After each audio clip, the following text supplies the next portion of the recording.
Yo, what's up? This your boy Derek Branch here of Saint Discussions on Strike 7 Sports. And today I just want to talk about the recent news concerning the New Orleans Saints, more in particular with the start of NFL free agency that kicks off. Tomorrow, I believe, is the start of the league's tampering period where, the players and the teams could express their intentions of, signing the new player to the new team or staying with his current team, either or. But the official start of free agency kicks off on March 15th, 2023. But for this, man, we talking about the New Orleans Saints and what has been transpiring over the last few days with the team. Now, we all know about the signing of Derek Carr to the 4-year, $150 million contract deal that the Saints and Derek Carr agreed to. He was announced yesterday at the press conference, his introduction. I believe he's wearing number 4 again. Derek, he has family there. Janice Allen was there. They even bought a cake to commemorate the celebration, the signing. But um, good for him. Hope it works out for Derek Carr. Hope he gets his team to a Super Bowl and win it. But that's a lot of work to be done outside of signing Derek Carr. But we're gonna rewind it back to Friday when it was reported that the Saints have asked Jameis Winston to accept an amended contract, which means his contract will be reduced significantly, and he will be the backup role. He'll be the backup quarterback, and any talk of him becoming a starter on his team is pretty much gone with the signing of Derek Carr. But according to Captain Terrell right here, the Saints have offered a restructured deal to quarterback Jameis Winston. Sources told ESPN's Dara Rossini on Friday. Winston, who has 1 year remaining on a 2-year deal he signed in 2022, has until the start of the new league year Wednesday to accept the offer or he will be released, sources said. The Saints agreed to a 4-year contract with former Las Vegas Raiders quarterback Derek Carr on Monday, which means Winston will no longer be in competition for a starting role. Sources had told ESPN that Carr's deal could be worth up to 150 million dollars and includes up to 100 million dollars in guarantees. Winston's contract currently counts 15.2 million dollars against the 2022 salary cap. The Saints can adjust that cap hit by lowering Winston's $12.8 million base, excuse me, $12.8 million base salary to pay him in line with other backups. Andy Dalton signed a 1-year, $3 million deal with the Saints last year to back up Winston, but ended up starting 14 games. Dalton, age 35, is set to become a free agent. The Saints can also save money by releasing Winston. They will save 4.4 million against the cap with the standard release and 12.8 million if the 29-year-old designated a post June 1st cut, meaning he can become a free agent upon release, but the Saints will not get the cap space until June. All right, I'm just cut it off right there. So to me, if I'm gonna start, I'm gonna just say this. I didn't want to say nothing about this in the beginning at all because I didn't want to come off as having a hot take or anything like that. But in the back of my mind, I kind of felt like they were gonna try to offer him an opportunity to become the backup quarterback, an opportunity to stay with the team. Because there's a chance that Andy Dalton go to another team. There is a market for Andy Dalton, believe it or not. He could be somebody's bridge quarterback. I even saw a report where Andy Dalton's name came up with as as an option for the 49ers. Believe it or not, because of their quarterback situation. There's other teams that could be interested as well. You got the Colts. They could be looking for a bridge QB. You got Arizona with the Kyle Murray situation. So that's a market for Andy Dalton, believe it or not. But, overall, outside of that, man, I believe this is just about the Saints trying to save up some money with this deal, this restructured deal. He counts 15.2 million against the cap space. If you get him to restructure this deal, that saves up the Saints. The Saints will save up $12 million in cap space. If they could get him to restructure, but if they release him, they still get the cap space. If it's designated as a post June 1st release, standard release, they're gonna be on the hook for that the rest of that money. 4.4 million against the cap with a standard release. But June 1st, it'd be 12.8 million. The Saints could save up, but they won't get the cap space till June. You know, and I'm pretty sure that they want this cap space right now, so they could go spend some of this money on a free agent. They still haven't. They're still not within league compliance of being under the cap. They have so Wednesday to get it done. I'm pretty sure they're gonna figure out a way to get that done. Marshawn Lattimore, they haven't really talked to him yet. Cam Jordan, there's still some other players out there that can get to restructure their deal. So I'm pretty Alvin Kamara as well. So I'm pretty sure it's gonna be those three guys that they're gonna restructure next. So stay posted for that. But I just think this is about the Saints trying to save up some money, save up some cap space.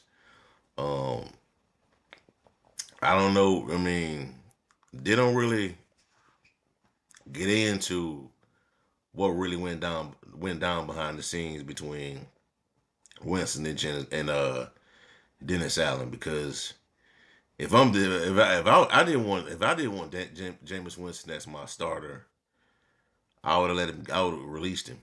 You know, but you bring him. You want Dennis Allen. The Saints organization want to bring him back on a restructured deal that pays him like a backup. That's weird to me. But if he does, man, that'd be great. You know, give him an opportunity to rehab that injury, recover, be in the backup role, a guy that knows the system. If Derek Carr had to go down, God forbid, you can put Winston in there, and hopefully, man, he's healthy. He's healthy now, and this offense could run smoothly. But that's you know it's a lot to be desired. Um, Pete Carmichael. I've heard from people on the radio about how different Pete Carmichael is going to look. The offense is going to look on the Carmichael with a quarterback that he's confident in. We'll see, you know. But there is a market, just like there's a market for Andy Dalton out there. That's a market for Jameis Winston as well. Because those same teams that I mentioned for Andy Dalton, they could add Winston instead. You know, Arizona, they need a bridge. They're gonna need a quarterback. If Colin Murray is done up to par by now, and it wouldn't help. It would even if Murray was at well, even if Murray was ready for the season, they could still use a guy like a Jameis Winston. You know, you got Denver out there. With Sean Payton, just in case Russell Wilson get hurt or just is washed. I don't think it is. I don't think that's the case, but just just in case that happens, you can put in a guy like a Jameis Winston out there. Who else out there? Indianapolis. Indianapolis was the team that had the series was seriously interested in doing signing Winston last year. They had sent the jet for him. They sent the jet to New Orleans to pick up Winston to set up a meeting down in Indianapolis. But Winston told the jet to leave, and he stayed with the Saints. So there's a market for Winston out there. 49ers. Even though I don't believe that, I think with the 49ers, what Kyle Shanahan likes to do as a play caller, with the as a quarterbacks being a distributor of the football. I don't know if that fits Winston's game, but we'll see. But this is more about the Saints trying to save up some money, man. Save up some money. Save up some money. You have a backup QB going to the next season under contract, and then just in case Dalton leaves, you got Winston. But we'll see. We'll see how it plays out. But if Winston believes he's still a starter in this league, he's not gonna take that restructure. He's gonna bet on himself and find an opportunity out there. Hopefully he could have that Geno Smith type of resurgence of his career. Going to his 30s. So we'll see how it plays out, man. I really wish it could have worked with Winston, but Dennis Allen, wants to go in a different direction. He showed us what type of quarterback he was looking for.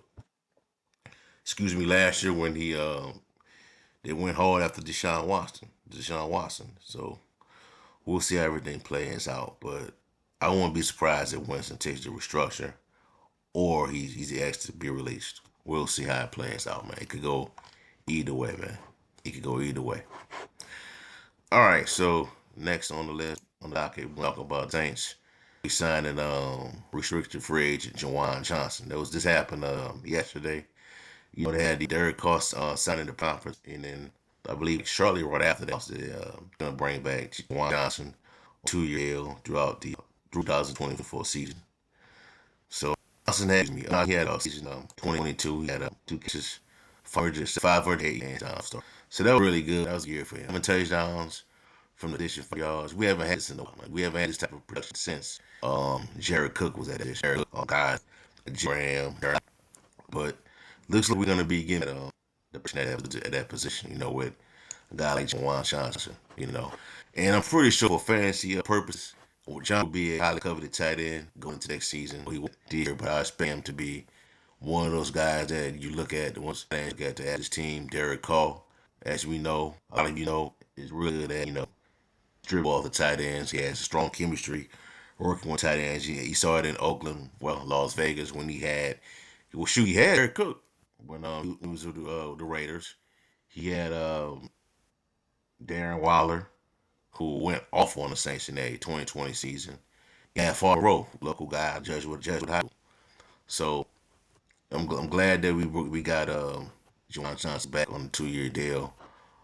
He can ball out again, play out that contract, overvalue it, and he signed a B deal once his 2-year deal expires.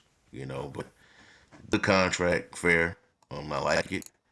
And I'm glad that they're bringing it in the draft. Hopefully, man, we can find another tight end through the draft because this is good at that position, at the tight end position. In the first 4 rounds of the draft, you'll find a really good tight end to go with Juwan Johnson. So we'll see how it play out. All right, last but not least, I got an article I want to share with y'all that came from CBS.com, CBS Sports. It's top free agent match. NFL 2023 NFL free agency matchmaker for each team. So this pretty much is each team in that they did the AFC. So then they're saying that the Rams add talent to Michael Thomas. I mean, I don't know why they say that, but they know Michael. I don't know, man. It's right. Maybe this writer isn't really plugged in yet on how the Saints operate, but all reports have indicated that Thomas is going to be back with the Saints this season on a new deal, a restructured deal. So we'll see how it plays out. But for the best fits for the Saints, Douglas had the Saints sign Mac Hollins, who played with the Raiders last year. And if you recall in the Raiders game, Saints against the Raiders matchup, it was Mac Hollins who was getting all the touches, not Devontae Adams, because Alontae Taylor had pretty much took Devontae Adams off the stat sheet. He was barely on it. But he has Mac Hollins as a perfect match for the Saints to sign. Now, I did talk about this. I did took this piece right here, this quote, this excerpt right here, and I kind of like repositioned it on the Strike Seven Sports website, Saints page, and I, elaborated a little more on it and how a signing like this could help. And I think it could, man. If you could bring back Michael Thomas and sign Mac Hollins, I think it would be great. Because with the Raiders last year, he caught 57 passes for 690 yards, I believe, and 5 touchdowns. And if you could bring that to you could bring that same type of production with the Saints with Derek Carr as your starting quarterback. I think we'd be in good shape at that position. We need somebody to play in that. We even had that guy that plays in that Willie Snead, the Lance Moore role in a long time. Emmanuel Sanders, guy, a wide receiver, a third option that can catch you 50 to 55 to 65 passes. You know, 600, 700 receiving yards, 7 touchdowns. We haven't had that in a long time, man. We haven't had that. Our receiving core has regressed significantly, and that's because of injuries, and players not, accustomed to being in that role. We saw that with Marquez Callaway. We thought we was gonna have, our next big star, our next star wide receiver with Marquez Callaway when he had went off in that preseason game against Jacksonville.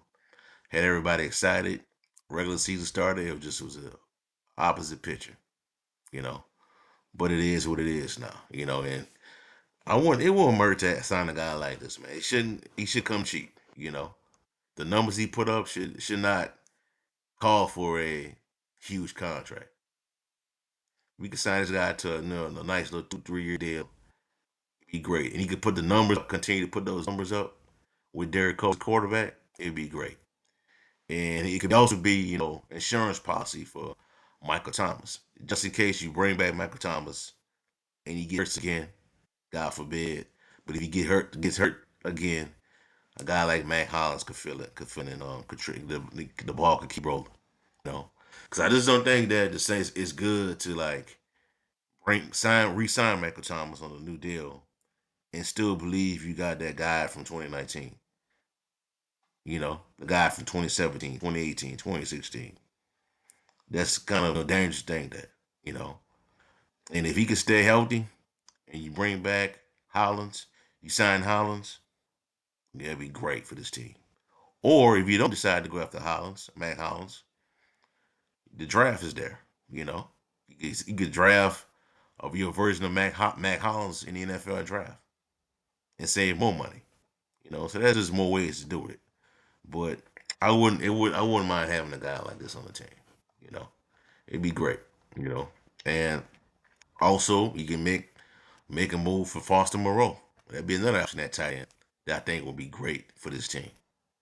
So there's just a lot of ways to skin a cat with this situation. It just it doesn't have to be one way of doing this. So we'll see how everything plays out, man. But other than that, man, free agency kicks off on Wednesday, new start of the league year. Um, Derek Carr's with the team now, new starting quarterback. Jameis Winston has till Wednesday to either extend or be released. And Juwan Johnson is a part of his team now. He is signed to a new deal. So we'll see how everything plays out. We'll see what happens during the start of free agency. I don't expect the Saints to be making big moves in those first couple of days. They usually wait the second week to start making moves. So I'm not even gonna really complain about that. People do that. People do this every year with the Saints. You know, and good and well that the Saints don't get things shaken until like week 2 and week 3 of free agency. That second wave, they start making things happen. So I expect a quiet front on the Saints in that first week, starting up, where everybody else spending that money, that new money they got. So we'll see everything plays out, man. All right, that's all I have for y'all for right now, man. Give me a like, comment, subscribe to the channel. Let me know how y'all feel. How you feel about the Saints bringing in Derek Carr now that he's part of the team. How you feel about the Saints possibly signing Mac Hollins? And do you think Michael Thomas will be back with his team going to 2023? Check out strike7sports.com/Saints for latest written content on New Orleans Saints organization. Have a blessed night. Be safe. I'm out. Who that?